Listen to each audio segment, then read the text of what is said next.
कार्यक्रम के देखैया छत्तीसगढ़ के सबो किसान भाई बहिनी हो, मया भरे जय जोहार राम राम। आप सबके मैं बहुत स्वागत करत हूँ हमर कार्यक्रम कृषि दर्शन में। किसान भाइयों, हमन छत्तीसगढ़ में धान के खेती के संगे संग गजब अकन साग भाजी के भी खेती करे के शुरू करे हन।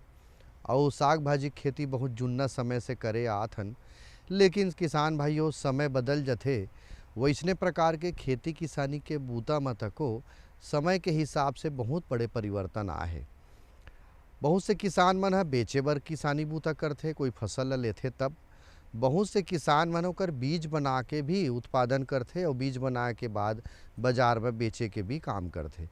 वैसने प्रकार के शासकीय नर्सरी भी होथे, वहाँ भी बीजोत्पादन केंद्र होथे, वहाँ के माध्यम से भी आप मन ल बीज प्रदाय करे जाथे, ओकर खेती करके बीज बनाए जाथे। मैं अभी खड़े हूँ शासकीय बीजोत्पादन केंद्र है बाना धरसीवा ब्लॉक के खारून नदी के तीर में। यहाँ बीज उत्पादन केंद्र है संगवारी हो, हर फसल के बीज उत्पादन करे जाते। लेकिन संगवारी हो, बीज उत्पादन के संगे संग भांटा के यानी बैगन के खेती करके एक अच्छा व्यावसायिक रूप से हमन खेती कर सकत हन का?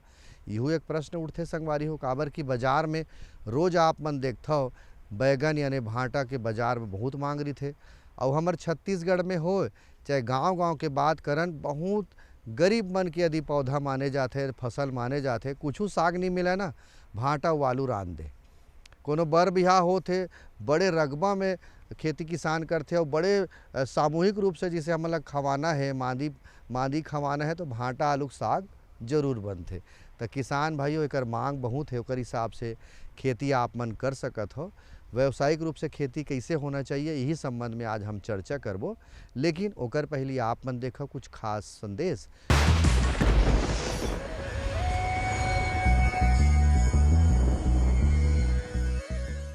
अलसी एक दैविक फसल है, इसका उपयोग बहुत ज़्यादा है, बहुआयामी, बहुत सारे गुणों से भरपूर और एक दैवी फसल है। जैसा कि इसके उपयोग के बारे में मैं कहना चाहता हूँ, आजकल इसका उपयोग धागे बनाने में, जिनको कि हम लैनिन कपड़ा प्रतिदिन जो शर्ट पैंट आजकल जो बहुत प्रीमियम क्वालिटी का उच्च वर्ग के लोग पहनते हैं, इसके धागे का उपयोग किया जाता है। यह वही फसल है, लैनिन यूसी टेटिसिसिमम इसका वैज्ञानिक नाम है। इसलिए इसका लैनिन जो हम प्रतिदिन पहनते हैं उसका धागा इसी फसल से बनाया जाता है। जो फसल लगभग 60 से 70 सेंटीमीटर जो पौधा होता है, जैसा कि ये दिख रहा है, ये उस फसल के तने के लैनिन के धागे के रूप में उपयोग किया जाता है।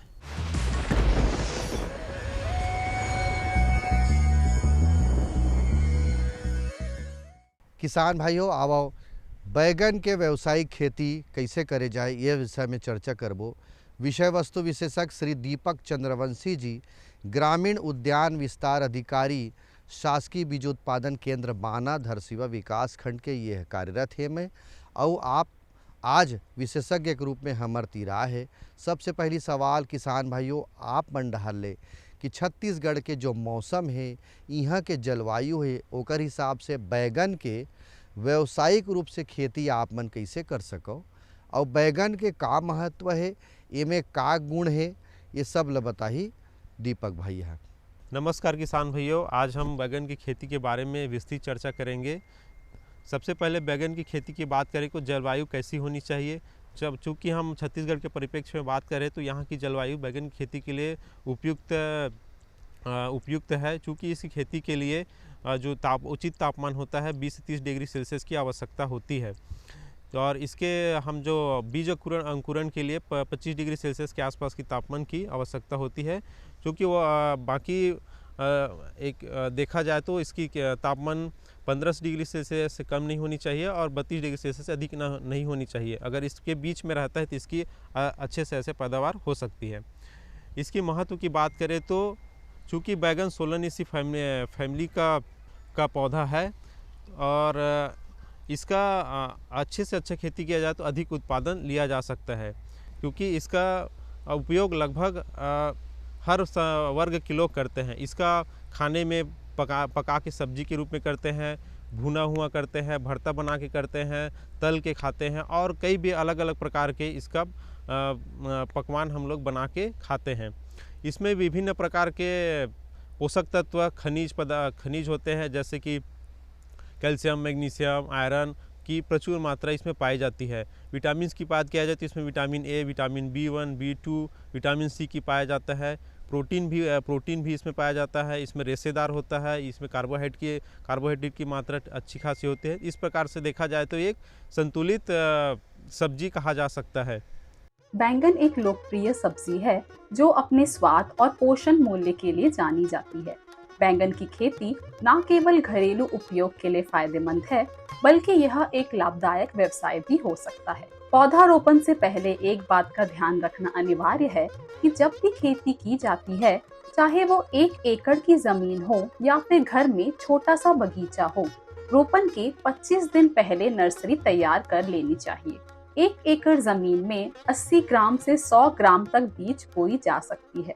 बैंगन की खेती 12 महीने की जा सकती है, पर हर एक फसल को बोने के लिए कोई न कोई अनुकूल समय तो होता ही है। वैसे ही बैंगन की खेती के लिए उपयुक्त जलवायु गर्म और नम होती है। उसी प्रकार की खेती बरसात में जून जुलाई में, गर्मियों में अक्टूबर से दिसंबर में करना चाहिए। वैसे तो बैंगन की खेती किसी भी प्रकार की भूमि पर की जा सकती है, लेकिन काली दोमट, बलुई दोमट और चिकनी दोमट भूमि पर काफी अच्छा उत्पादन होता है। बैंगन की खेती के लिए अच्छी तरह से सूखी, गीली और उपजाऊ मिट्टी की आवश्यकता होती है। मिट्टी का पीएच मान 5.0 से 7.5 के बीच होना चाहिए। बैगन की खेती के लिए सबसे पहले जहाँ कोई भी फसल आप खेती करें तो उसकी मिट्टी का परीक्षण जरूर कराना चाहिए। उसी से आपको पता चलेगा कि मिट्टी का जो जिस मिट्टी पे आप खेती करने वाले हैं वो उपयुक्त है कि नहीं। तो हम बैगन की बात करें तो इसका सबसे पहले पीएच मान हम देखना चाहिए। तो इसका पीएच मान 5.5 से 6.5 के बीच में उपयुक्त माना जाता है। उसी प्रकार आप मिट्टी परीक्षण कराएंगे तो आपके खेत में कितनी मात्रा में कौन सा उर्वरक की कमी है और कौन सा उर्वरक की अधिकता है, वो उसकी आपकी जानकारी प्राप्त होगा। इसलिए मिट्टी परीक्षण बहुत आवश्यकता है। बैंगन की बुवाई बीजों या पौधों द्वारा की जा सकती है। बीजों की बुवाई सीधे खेत में या पहले नर्सरी में की जाती है। खेत की तैयारी करने के लिए मिट्टी पर 1 से 2 बार कल्टीवेटर चलाने के बाद रोटावेटर से मिट्टी को भुरभुरी बना लिया जाता है। बेड बनाकर बैंगन की खेती करने से उत्तम फसल प्राप्त होती है। बेड की चौड़ाई 3 फीट, बेड से बेड की दूरी 2.5 फीट और बेड की ऊंचाई 1 फीट रखी जाती है।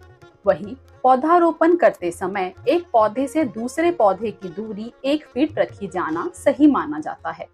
जमीन की तैयारी किसान भाइयों को, चूँकि बैगन की खेती मैं पहले बताया कि इसकी जड़ बहुत नीचे तक जाती है, इसलिए इसका जो ज़मीन होता है उसको अच्छे से गहराई तक जुताई करनी चाहिए। 3 से 4 बार हमको जो देसी हल है उससे उसकी जुताई करनी चाहिए। उसके बाद जुताई करने के बाद उसको ज़मीन को समतल करना चाहिए। ज़मीन को जितने गहराई से आप जोड़ सके उतने और ज़मीन को जुताई करने के बाद आप रोटावेटर से भुरभुरा करना चाहिए। उसमें ज़्यादा जो हम मिट्टी का जो आकार हो बड़ा नहीं होना चाहिए, इसे ढेला बोलते हैं, ढेला नहीं होना चाहिए, वो थोड़ा भुरभुरा, ताकि उसके जड़ को फैलाव अच्छे से हो सके। किसान भाइयों, 2 तरह से आप बैगन की खेती कर सकते हैं। चूँकि ये मादा हम लोग ड्रिप के लिए इस्तेमाल करते हैं। अगर आप ड्रिप में खेती कर रहे हैं तो पहले मादा बनाना है। मादा की दूरी आप 1 से 1.5 मीटर के बीच में रख सकते हैं। वो चूँकि बैगन की जो पौधा होता है बहुत उसका फैलाव होता है अधिक होता है, इसलिए उसकी दूरी कम से कम 1 मीटर से अधिक होनी चाहिए। अगर आप बिना ड्रिप की खेती करते हैं तो सबसे पहले तो आप लाइन से लाइन जो आप सोइंग करेंगे उसको पौधे की जो दूरी है, पौधे की दूरी के अनुसार, जैसे पौधे आप रोपण करें तो उसकी दूरी कितनी होनी चाहिए। दूरी जो है आप 60 से 90 के बीच में 60 से प्लांट के प्लांट दूरी होनी चाहिए और 90 सेंटीमीटर पौधे के जो रो होता है उसके बीच की दूरी होनी चाहिए। किसान भाई हो, बेरा हो गए विराम के, मैं लेथम विराम, आप मन देखो बढ़िया बात।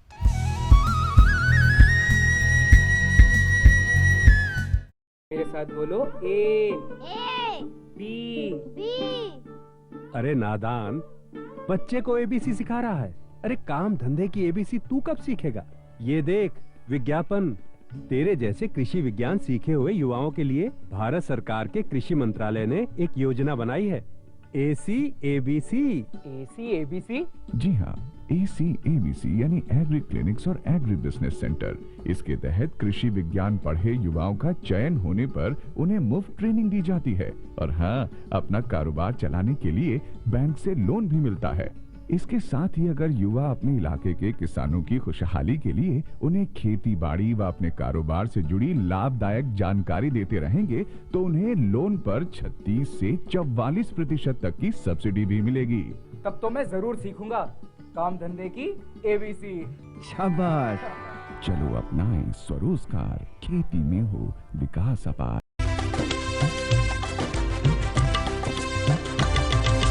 सहकारिता के बल पर विकास के लिए उठे कदम, जन सहकार की ताकत लेकर आगे बढ़ते जाएं हम। जन जन ने इस क्रांति में है विश्वास जगाया, हम सब ने मिलकर विकास का परचम है फहराया।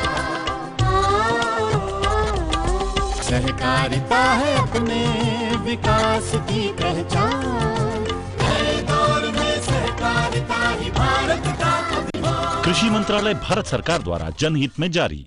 गांव-गांव और शहर शहर में बात चली, राष्ट्रीय बागवानी मिशन की लहर चली। आसान हुआ अब फल फूल मसाले उगाना, नर्सरी लगाना और जैविक खेती अपनाना। अब हुआ तकनीकी प्रशिक्षण पाना आसान, विपणन के लिए भी है सहायता के प्रावधान। अधिक जानकारी के लिए जिला बागवानी अधिकारी या राज्य बागवानी निदेशक से संपर्क करें। राष्ट्रीय बागवानी मिशन, जीवन संवारे, खुशियां फैलाए।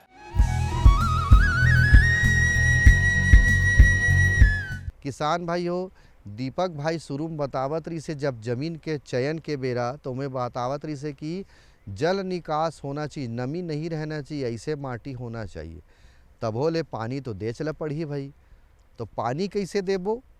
यदि हम टपक सिंचाई के माध्यम से खेती करत हन तब, और गरीब मझोल किसान मन हा बिना टपक सिंचाई के यानी फ्लैट सिस्टम से पहाटा पानी पलोए बर खेती करथे, तब वो मन ला पानी कैसे पलोना है आवा बतावत है दीपक भाई। हाँ, ड्रिप अगर लगा सकते हैं तो ड्रिप में खेती कीजिए। ड्रिप में खेती करने से सही समय में जो खाद है वो जड़ में पहुंचता है, सही उचित मात्रा में उसको दिया जा सकता है, ताकि जिससे उसकी पैदावार अधिक बढ़ती है।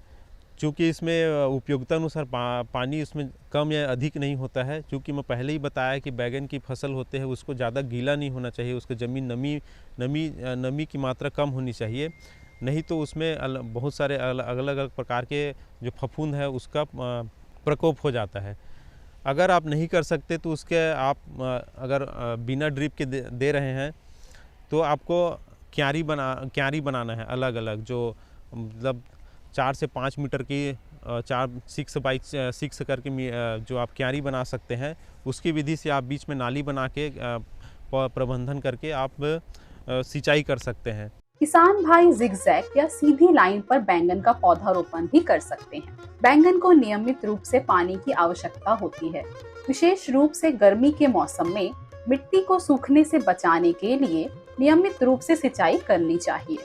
हालांकि अधिक पानी देने से जड़ सड़न हो सकती है, इसलिए बरसात के समय अधिक बारिश होने से जल खेत में ना भर जाए, इसकी उत्तम तैयारी रखी जानी चाहिए। बैंगन की फसल में पानी की मात्रा अधिक लगती है तो सिंचाई का सही साधन होना आवश्यक है। इसके लिए ड्रिप सिंचाई हर 2 दिन में और बाढ़ सिंचाई 12 से 15 दिन के अंतराल में किया जाना चाहिए। बैंगन की फसल 55 से 60 दिन में पहली कटाई के लिए तैयार हो जाती है। बैंगन को नियमित रूप से पानी की आवश्यकता होती है। विशेष रूप से गर्मी के मौसम में मिट्टी को सूखने से बचाने के लिए नियमित रूप से सिंचाई करनी चाहिए। हालांकि अधिक पानी देने से जड़ सड़न हो सकती है, इसलिए बरसात के समय अधिक बारिश होने से जल खेत में ना भर जाए, इसकी उत्तम तैयारी रखी जानी चाहिए। किसानी बूता में बात आथे संगवारी हो, खान पान पोषक तत्व के बड़ा महत्व होथे। मनखे बर होए चाहे पौधा बर होए चाहे जीव जंतु बर होए, पोषक तत्व बढ़िया रहिथे तो बढ़िया चीज़ हर चीज़ रहिथे। तो आवो खाद प्रबंधन कैसे करे जाए और संगे संग खाद हो गए, पानी हो गए, खातू हो गए और बढ़िया रकम ने देख रेख हो गए तो वन कचरा तक वो आ जाते किसान भाइयों। तो वन कचरा यानी खरपतवार के नियंत्रण हम कैसे करबो, आवाव का कहा थे देख लेथन भाई। बैंगन को अच्छी वृद्धि और फल उत्पादन के लिए खाद की आवश्यकता होती है। खाद में गोबर की खाद या कंपोस्ट के साथ साथ नाइट्रोजन, फास्फोरस और पोटेशियम उर्वरकों का प्रयोग किया जाना चाहिए। खरपतवारों को नियंत्रित करना बैंगन की खेती में एक महत्वपूर्ण पहलू है। खरपतवारों को समय रहते हटाने से वो पोषक तत्वों और पानी के लिए प्रतिस्पर्धा नहीं कर पाते हैं। खाद की बात करें तो ड्रिप से खाद कैसे देना है, उससे पहले हम कितनी खाद इसकी आवश्यकता होती है उसके बारे में जानेंगे। तो बैगन की फसल को जो आप ड्रिप से देंगे तो इसकी जो NPK है, नाइट्रोजन, पोटास और फास्फोरस की जो मात्रा है वो 80, 60 और 20 की जो रेशियो है उसमें देते हैं। और हम ड्रिप से कैसे देंगे, चूँकि हम ड्रिप से अलग अलग रेशियो में खाद आता है, जैसे 19-19 हो गया, 12-61-0 हो गया, 13-0-45 हो गया। तो इसकी जो खाद है उसको हम 4 स्टेज में दे सकते हैं। एक रोपण के समय दे सकते हैं, रोपण के बाद उसका वनस्पतिक वृद्धि होता है 30 दिन के अंतराल में, 1 महीने के अंतराल में, फिर उसके बाद उसका फूल की अवस्था में, फिर तुड़ाई के 4 स्टेज में आपको इसको डिवाइड करना है। अब देना कैसे है, 19-19 को आप 32 किलो आपको 19-19 देना है, 15 किलो आपको 12-61-0 देना है, और जो 13-0-45 है उसको आपको 75 kg देना है, और उसके साथ ही यूरिया देना है आपको 150 kg देना है। तो इसी को 4 भाग में आपको डिवाइड करना है अलग अलग। ये इस शेड्यूल को जो आप पहले बताया, रोपण के समय और रोपण के बाद उसका वनस्पतिक विधि मतलब कि 30 से 35 दिन के आसपास में, फिर फूल आने के समय में, फिर तुड़ाई के समय में। और अब बिना ड्रिप के अगर हम दे रहे हैं तो जोताई के समय आपको सबसे पहले आप जोताई किए, अब जब लास्ट जोताई करेंगे तो आपको जो नाइट्रोजन होता है, फास्फोरस और पोटास, तो पोटास को आपको SSP के फॉर्म में देना है। तो आप उसको पोटास को 1 एकड़ में आप 100 kg जो होता है वो उतना दे सकते हैं। DAP आपको देना है 60 kg देना है, और मिरोटापोसाट जो पोटेशियम के लिए देना है उसको 30 kg देना है। उसके बाद उसके साथ ही चूँकि जिस बैगन सोलेनेसी फैमिली का है तो इनको आप जिंक भी देना उचित होता है, उसकी आवश्यकता पड़ती है। तो जिंक आप 1 एकड़ में 6 kg के हिसाब से दे सकते हैं। बोरान भी आपको इसको माइक्रोन्यूट्रिएंट के रूप में देना है, उसको 4 kg के हिसाब से और लास्ट जोताई में आपको देना है। खरपतवार नियंत्रण बहुत ही महत्वपूर्ण है किसी भी फसल के लिए, क्योंकि ये फसल को बहुत नुकसान करते हैं। तो बैगन की फसल में सबसे पहले आप रुपाई करते हैं तो 20 से 25 दिन में पहली निदाई आपको करना चाहिए। उसके बाद 40 से 45 दिन में दूसरी निदाई करना चाहिए। निदाई के समय 40 से 45 दिन निदाई करने के बाद उसको गुड़ाई करके आप मिट्टी चढ़ा दीजिए। अगर आप रासायनिक तरीके से आप अगर उसका नियंत्रण करना चाहते हैं तो टर्गर सुपर है या एजिल है, इसका उपयोग कर सकते हैं आप। अब समस्या के चर्चा कर लेथन भाई। किसानी बूता में बैगन यानी भाटा में का प्रकार के समस्या आथे, ओकर पहचान का है और समस्या आगे तब ओकर इलाज भी जरूरी है किसान भाइयों। तो इलाज भी कैसे होना चाहिए, आओ ये दोनों बात ला बतावत है, आप मन देखो। बीमारी में सबसे पहले आप रोपण करते हैं, उसके जब फसल बढ़ते रहता है तो एक जो वनस्पतिक वृद्धि में होता है, फूल आने से पहले जब हम मिट्टी चढ़ाने की बात में बार बार जो कह रहा हूँ कि उसी समय जब मिट्टी चढ़ाने के बाद एक रोग आता है उसमें, जिसको हम एस्क्लेरोसियम बोलते हैं, जो पौधे के ज़मीन के सतह वाले हिस्से में सफ़ेद कलर का पूरा जालनुमा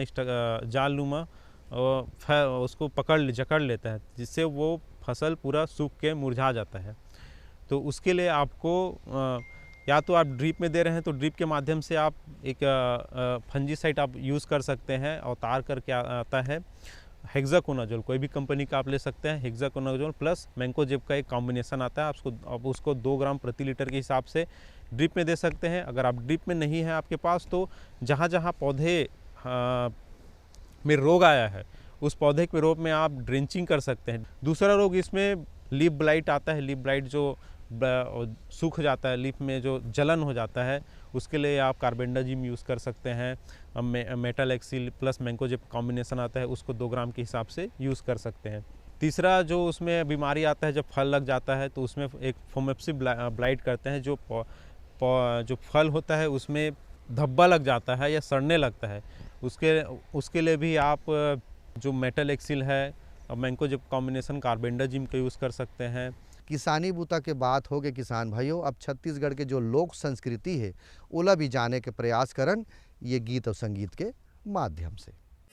राधा रे मन बतिया,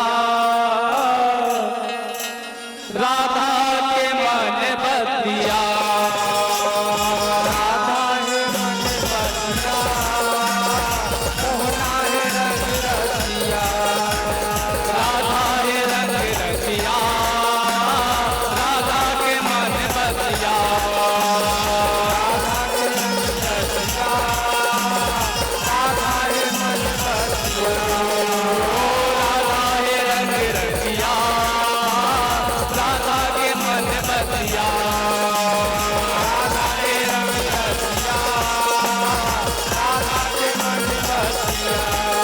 ओ बंसिया बजाए तबला हंसाए, बंसिया बजाए रंगना बजाए, बंसिया बजाए तबला हंसाए, बंसिया बजाए रंगना बजाए, राधा है रंग रसिया, राधा के मन बतिया, राधा है रंग रसिया, राधा के मन बतिया, राधा है रंग रसिया, राधा के मन बतिया, रा रा रा रा रा रा रा रा रा रा रा रा रा रा रा रा रा रा रा।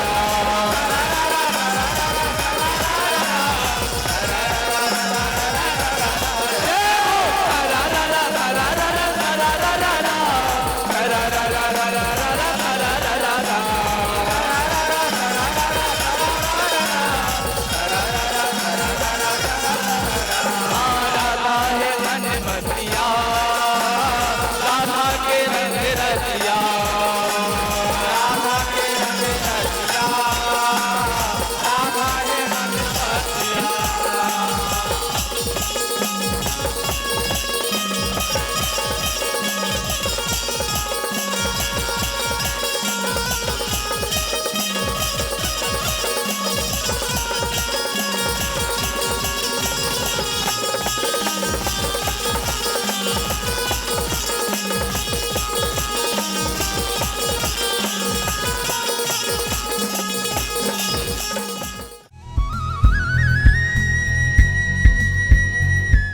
तो किसान भाइयों गीत संगीत देख डरें सुन डरें बैगन के व्यावसायिक खेती कैसे करना चाहिए, बीजोत्पादन बर और व्यावसायिक रूप से बेचे बर कैसे करना चाहिए, बात के चर्चा करें।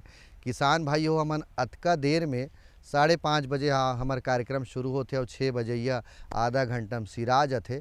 अतका देर में सबो बात ला समाहित करके गागर में सागर भरे के हम प्रयास करथन। आशा है आज के जानकारी आप मन ला बने लागिस होही, आप मन एक व्यवसाय शुरू करी हो बैगन के खेती से। यही शुभकामना के संग अवैया दरी एक नवा विषय के संग में गोड़ बात करे बर आप मन संग आहूँ संगवारी हो। तब तक मोला देवा विदा, जय जोहार, राम राम।